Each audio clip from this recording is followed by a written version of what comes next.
kakayanin yung kotse nyo dyan. Ay, okay. Approve dyan. Oh, okay. Kaya nahabol ko kayo eh. Ah. Pag mga ganitong sasakyan po, hindi po talaga kaya.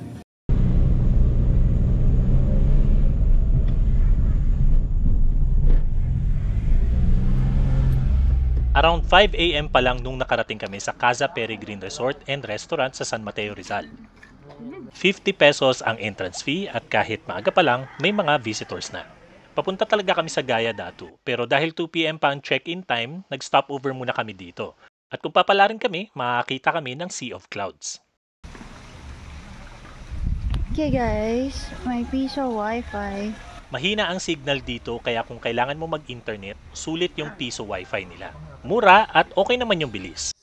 Unfortunately, nung papasikat na yung araw, tanggap na namin hindi kami mabibiyayaan ng Sea of Clouds. Semi-Sea of Clouds. Ano na? Pond of Clouds. Kaya kung kayo rin ay di makakita ng Sea of Clouds dito, huwag niyong aawayin yung Casa Peregrine ha. Di po nila kontrolado yun. Ang pinaka gusto ko dito sa Casa Peregrine, kahit saan ka pumwesto, makakahanap ka ng magandang anggulo dahil ang daming viewing spots. Pero kung mas trip mo yung less chill at more kaba, may mga activities din dito like rope course, giant swing at spider web na di na namin pinatulan dahil malululain ako. Kaya umawra na lang kami dalawa. Go! Okay, ikot. Nice one. Okay, ganyan lang. Okay. Ayan, ganyan lang. Okay. Tingin sa camera po, ma'am. Pagbalik ng camera po, ma'am, flying kiss ka. Okay. 1, 2, 3. Go. Nice one. Okay.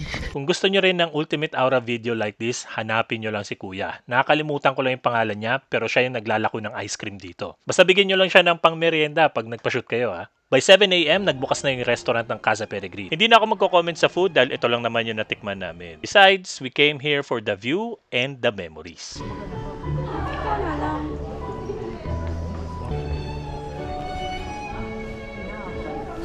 Sabi mo ako na lang.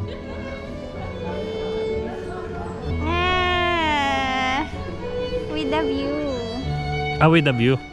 Ayan. Maganda talaga tong lugar lalo na kung gusto mong magmuni-muni lang ng solo, with your significant other, or with a group of friends. Pero dahil wala na kaming magawa at medyo mainit na rin, umalis na kami sa Casa Peregrine. Bigo man kami makita ng Sea of Clouds, may second chance pa naman kami dahil may magandang view rin ang destination namin. 20 minutes away lang siya from Casa Peregrine. Pero yung 20 minutes namin, inabot ng almost 1 hour dahil nahirapan yung sasakyan namin sa tarik ng daan at sa mali-maling direksyon na binigay ng Google Maps. Tagaktak, pawis, driving. Ayan, may punas-punas pa. Sabi ko, ako na magmamaneho pero... I like the challenge. Bagay sa akin 4x4. Bakit? Gusto ko yung ganyan eh. Gusto ko yan eh. Parang narinig ata si Rosel, kaya kahit malapit na kami, humirit pa si Google Maps ng isang maling detour at itinuro kami sa malubak na daan. Punta. Asyenda? Gaya. Asyenda del ano? Gaya Datu. Oo. Hindi ka kayanin yung kotse nyo dyan. Ay, okay. Approve dyan. Oh, okay. Kaya nahabol ko kayo eh. Ah. Pag mga ganitong sasakyan po, hindi po talaga kaya. Buti na lang kamo at nasabihan kami ni Kuya na bumalik sa main road. Kung hindi, baka tumirik yung sasakyan namin talaga. Tayo na yun. Amoy sunog na clutch. Oo nga eh. Mga past 10 pa lang ng umaga, nasa Gaya Datu Villa and glamping site na kami. Mabait naman yung may-ari at pinayagan kami mag-early check-in since wala namang previous occupant yung room. Ang unang bumungad sa amin, yung mga exotic pets nila like peacock, python, iguana at... Ano sabi mo? Snapping o napping? Snapping. Ngayon napping pa lang siya. Pagbaba ng stairs galing sa entrance, may common area with benches and table kung saan pwedeng tumambay o magluto. Nagutom kami sa stress ng biyahe kaya nagluto na kami agad ng tanghalian. Kung may dala kayong camping stove, pwede rin kayong magluto dito. Meron ding unlimited access to drinking water and electric kettle. Kung di nyo naman gusto magluto, pwede rin umorder na lang from their menu at ipe-prepare sa inyo yon ng staff.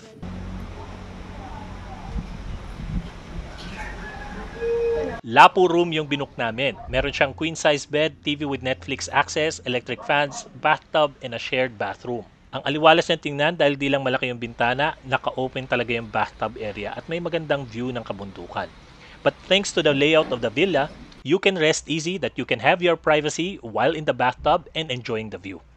Dahil wala pang ibang guests, sinamantala na namin at sinilip yung ibang rooms. Itong Datu may 2 floors. Nasa baba yung private pool and bathroom. And of all the rooms, parang ito yung may bathroom na pinakamaluwag. Upstairs is the bedroom with a fantastic view kahit may konting safety concern lang ako dito sa hagdan. Maaliwalas at ang laki namang tingnan nitong Gaia room dahil sa open layout niya. Uy, tapos din mo may mirror pa yung bathtub, oh. Ito rin siguro yung pinakamalapad ang view ng Sierra Madre. Ang ganda rin ng pwesto ng hammock at may telescope pa sakaling gusto mong mag-bird watching. May kakaibang charm talaga itong Gaia Datu Villa and Glamping site. Bukod sa mukhang Santorini sa labas, mukhang fully furnished bohemian style na kuweba naman yung interiors. And I mean that as a compliment ha, kasi na-capture naman nila in their own way yung concept ng glamping, which is enjoying nature with a bit of comfort of amenities. Para sa mas interactive na activities, meron ding board game sa bawat room. Naglaro nga kami ng sungka at buti na lang, medyo naalala ko pa yung rules. Kapag nag-end ka dito sa pot mo, turn mo pa rin. So, kunwari, meron kang 4 dito, ay 5. So, 1, 2, 3, 4, 5. Nag-end ka lang dito sa pot mo, pwede ka pang tumira ulit. Or kapag ganito, naglagay ako dito, basta sa side mo, ikaw, ganyan. Naglagay ako dito, kukunin ko to, tutuloy ko to. Siyempre, inexperience namin yung bathtub. Masaya naman siya habang maliwanag pa. Pero pag paggabi na, mararamdaman mo na yung lamig ng tubig dahil walang water heater. Medyo dumarami na rin yung lamok at iba't ibang insekto.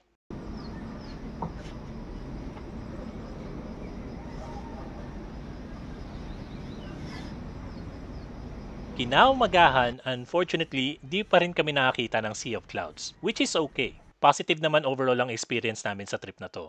Itong Gaia Datu at Casa Peregrine para sa akin nagpapakita kung gaano kalaki ang potential for tourism ng Rizal kung mas madedevelop pa yung accessibility through road improvement. Kaya looking forward kami kung paano ito may improve ng local government in the next few years. But for now, we have to go back home.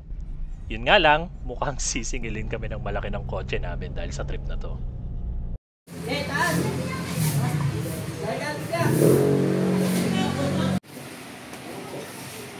Yung hindi na tama. Ang dahil ko siya naman.